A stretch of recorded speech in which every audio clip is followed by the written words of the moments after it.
Hey,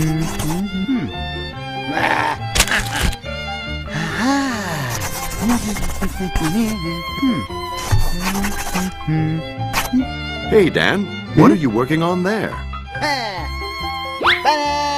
Ah, working on your home fire escape plan. Very good.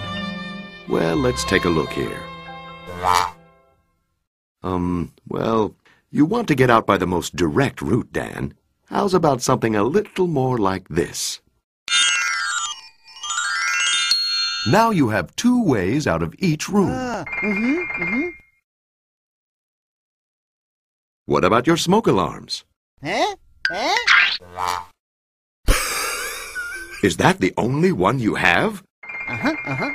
Dan, you should have working smoke alarms in every bedroom, outside each sleeping area, and on every level of your home. They should be interconnected so that when one sounds, they all sound. Test alarms monthly.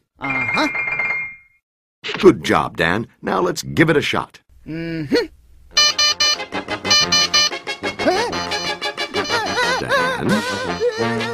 Dan. Dan. Calm down, Dan. Execute the plan.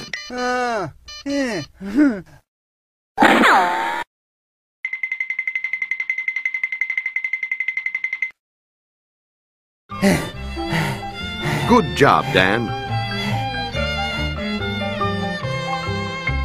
This Fire Prevention Week, take the time to check and make sure you have working smoke alarms and make a family escape plan. Don't be a doofus. Learn more about Fire Prevention Week at firepreventionweek.org.